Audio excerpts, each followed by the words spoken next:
Good morning all of you. Good morning sir. और बढ़िया है। Yes sir. आज आपको हम इंग्लिश की क्लास में सब्जेक्ट इंग्लिश में पार्ट ऑफ स्पीच पढ़ा रहे हैं। इसमें पार्ट ऑफ स्पीच में ये चौथा पार्ट ऑफ स्पीच है, वर्ब है।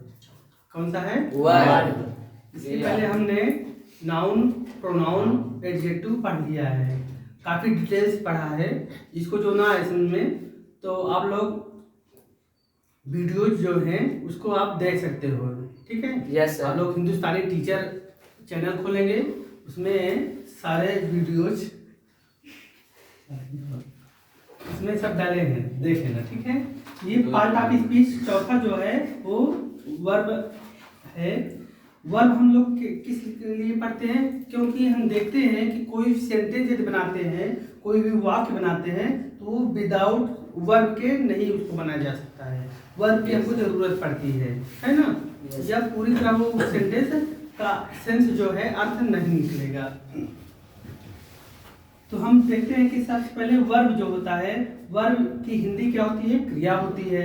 वर्ब कहते किसको है? साधारणतः आप लोग समझिए कि किसी कार्य का करने या होने का बोध पाया जाए उसे हम क्या बोलते हैं? क्रिया कहते हैं। या ऐसा कोई शब्द, एकदम देसी भाषा में समझिए, ऐसा कोई शब्द जिसके अंत में क्या आ जाए? लास्ट में ना शब्द आ जाए। जैसे पढ़ना हो गया, लिखना हो गया, मुस्कुराना हो गया, खाना हो गया, पीना हो गया, बजाना हो गया, रोना दौड़ना।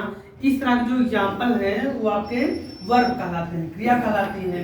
अब क्रिया के हम देखते हैं कि इसका जो डेफिनेशन होता है वो क्या होता है? क्या है ये? ए वर्ब, मेरे साथ साथ पढ़ते जाइए। A verb is a word which tells something about an action. A verb is a word which tells something about an action. यानी किसी कार्य का करने या होने का बोध पाया जाए उसे क्रिया कहते हैं। आप लोग बोलिए, किसी कार्य का करने या होने का बोध हो उसे क्रिया कहते हैं। अब इसको हम एग्जाम्पल समझते हैं। एग्जाम्पल मेरे पास है, जैसे क्या है? Shyam writes a story. Shyam writes a story. ये जो श्याम है ये कोई काम करने का काम कर रहे हैं, है ना? ये श्याम, इसको हम क्या कहेंगे? सब्जेक्ट कहेंगे। क्या कहेंगे? सब्जेक्ट है। यही से आपके अब सेंटेंस से रिलेटेड ये सेंटेंस वर्ड आ रहे हैं, इसको ध्यानपूर्वक पढ़ेंगे। इसको आगे हम ट्रांसलेशन ऑफ टेंस पढ़ाएंगे, इसमें आपको ये जरूरत पड़ेगी कि जो श्याम है ये सब्जेक्ट हो गया। अब श्याम का काम क्या है? इसका काम क्या है? इसका काम क्या है? लिखने का काम। राइट में इसका होता है लिखना हो गया है। अब श्याम लिखता है, क्या लिखता है? स्टोरी। ये ए स्टोरी आ गया। तो ये श्याम का जो कार्य यदि हम लोग पढ़े हैं, किसी कार्य का करने या होने का बोध पाया जाए तो श्याम का कार्य करने का क्या हो रहा है? राइट, लिखना हो रहा है। यानी ये वाला जो वर्ड है ये आपका वर्ब कहलाता है। क्या कहलाएगा? वर्ब कहलाएगा। मान लीजिए सपोज आपके एग्जाम में आ गया ऐसे सेंटेंस, उसमें दे देगा किसमें से कौन सा वर्ब है, कौन सा शब्द क्रिया है, तो हम जान जाएंगे कि जो कर्ता जो काम करता है, या कर्ता के द्वारा जो कार्य किया जा रहा है उसको हम वर्ब कहते हैं, क्रिया कहते हैं। ये सब्जेक्ट हो गया श्याम, वर्ब हो गया राइट, और ये स्टोरी जो है ये आपका ऑब्जेक्ट हो गया, कर्म हो गया है। यानी कर्ता श्याम हो गया, क्रिया लिखना हो गया राइट, और कर्म क्या हो गया? स्टोरी। कर्ता क्रिया कर्म, सब्जेक्ट वर्ब ऑब्जेक्ट हो गया है। आ रहा है समझे? यानी जो ये श्याम का काम है राइट लिखना, तो इस सेंटेंस में जो राइट शब्द है ये आपका वर्ब है, क्रिया है, ठीक? आप चलिए देखिए आगे, इतना आया समझे? आगे चले। ये देखिए वर्ब है, ये वर्ब के दो ये हम बनाए हैं कि जो इस तरह के बनाए हैं, इसी ये तात्पर्य होता है कि कोई भी किसी भी चीज को आपको भाग बताना हो, प्रकार बताना हो, तो आप लोग इसी टाइप का स्ट्रक्चर बना लिया करिए, ठीक है ना? ये वर्ब है, इसका मतलब होता है ये दो प्रकार की वर्ब होते हैं। जो वर्ब होता है वो दो प्रकार का होता है, जो क्रिया होती है दो प्रकार की होती है। हम पहला देखते हैं ये क्या है? Transitive verb. क्या है? Transitive verb. ये क्या है? Intransitive verb। Transitive verb, intransitive Intransitive verb. verb। Transitive verb को हिंदी में सकर्मक क्रिया कहते हैं और इंट्रांसटेटिव को अकर्मक क्रिया कहते हैं। अकर्मक क्रिया और सकर्मक क्रिया आप लोग हिंदी में भी पढ़े होंगे, सकर्मक क्रिया और अकर्मक क्रिया। आगे इसको हिंदी समझ लीजिए। इंट्रांसटेटिव वर्ब होता है वह क्रिया जिस वाक्य में कर्म होता है, वह क्रिया जिस वाक्य में कर्म होता है उसे ट्रांसटेटिव वर्ब कहते हैं। इंट्रांसटेटिव वर्ब क्या होता है? वह सेंटेंस, वह वाक्य जिस वाक्य में कर्म ना हो, जिस वाक्य में ऑब्जेक्ट ना हो उसे इंट्रांसटेटिव वर्ब कहते हैं। यानी जिस वाक्य में कर्म हो उसे ट्रांसटेटिव वर्ब, जिस वाक्य में कर्म ना हो उसे इंट्रांसटेटिव वर्ब। आ रहा समझे? Yes sir. चलिए देखिए ट्रांसटेटिव वर्ब। ट्रांसटेटिव वर्ब, ट्रांसटेटिव मेरे साथ पढ़िए। Transitive verb is a verb which is present object.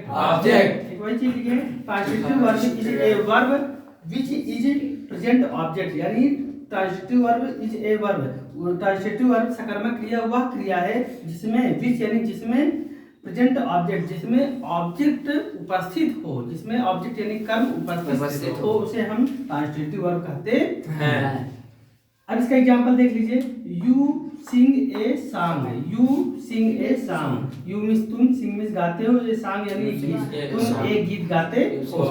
तो अब यहाँ जो यू सिंग, अब इसमें आपका जो ये सॉन्ग है, ये सॉन्ग वर्ब तो क्या हो गया? सिंग हो गया। क्रिया ये आपकी हो गई सिंग। अब तुम गाते हो। अब क्या गाते हो? आंसर मिलेगा ए सॉन्ग।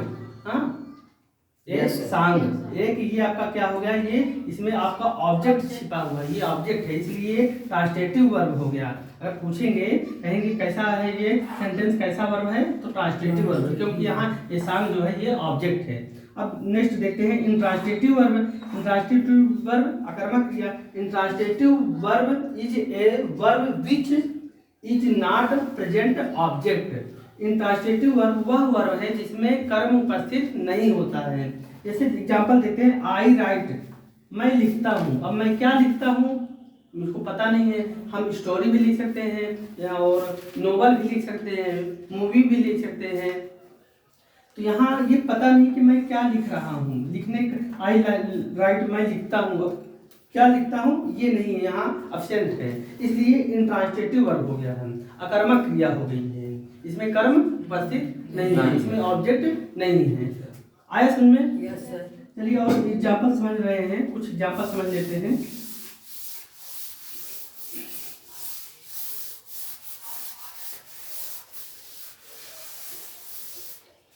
आगे ट्रांसटेटिव वर्ब का समझते हैं एग्जाम्पल।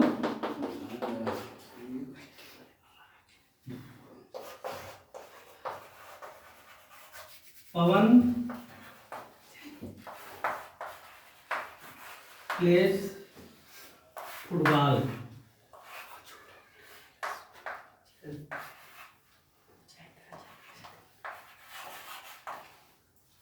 पवन प्लेज फुटबॉल।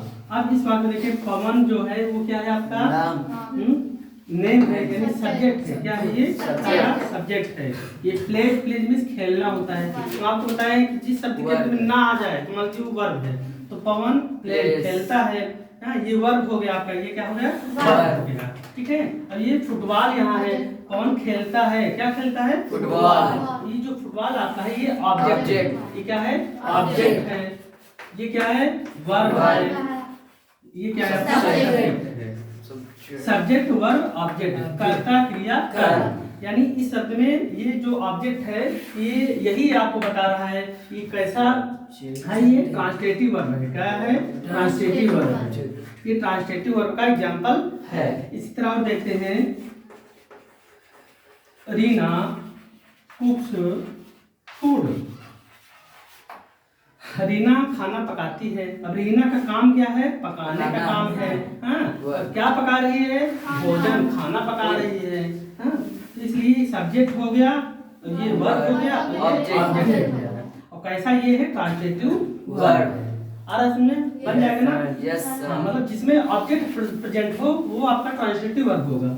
अब इंट्रांसलेटिव का समझ लेते हैं एग्जांपल।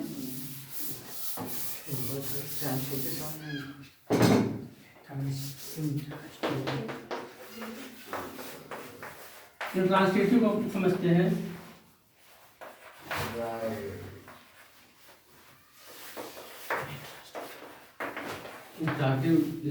इंट्रांसलेटिव वर्ब, इसका एग्जांपल देख लीजिए, जैसे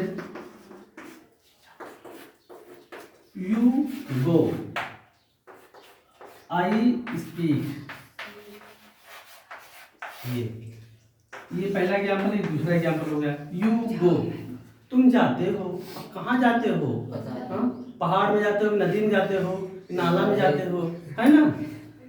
पता है क्या? नहीं पता। इसलिए यहाँ ऑब्जेक्ट एब्सेंट है, तुम जाते हो, पता नहीं कहाँ जाते हो, इसलिए ये क्या होगा? इंट्रांसिटिव वर्ब का एग्जांपल है। अब आई स्पीक, मैं बोलता हूँ। अब क्या बोलता हूँ तो समझ में नहीं आ रहा कि मैं क्या बोल रहा हूँ, इसलिए ये नहीं समझ में आ रहा कि मैं क्या बोलना चाहता हूँ, इसलिए यहाँ क्या है? ये इंट्रांसिटिव वर्ब का एग्जांपल है। यानी कहने का अर्थ है जब एक इंट्रांसिटिव वर्ब का एग्जांपल जो होगा उसमें सब्जेक्ट और वर्ब जरूर रहेगा, सब्जेक्ट वर्ब रहेगा, ऑब्जेक्ट नहीं रहेगा। जब ट्रांसिटिव वर्ब पर होगा तो उसमें सब्जेक्ट वर्ब और ऑब्जेक्ट रहेगा। Okay, yes sir. Have you any doubt in guys? No sir. If you any doubt then you ask me any question about the verb. No question. No. समझ में आया सबको? Yes sir. आप लोग कर लेंगे ना? Yes sir. मैं आशा करता हूँ कि आप लोग अब मिस्टेक नहीं करेंगे। अब वर्ब, ट्रांसलेटिव वर्ब, इंट्रांसलेटिव वर्ब आप लोग समझ में आ गया होगा, है ना? अब नेक्स्ट क्लास में हम लोग देखेंगे इसके वर्ब में ही हेल्पिंग वर्ब एक होता है, वो भी इसी के अंतर्गत आता है। हेल्पिंग वर्ब या ऑक्सिलरी वर्ब के नाम से जो जाना जाता है, तो उसको हम देखेंगे। ठीक है, आज के हम क्लास को यहीं समाप्त करते हैं। Okay, that's thanks for watching my video. Please you subscribe my Hindustani YouTube channel. Please like, share and comment. Okay, thanks for watching my video. Okay, thank you.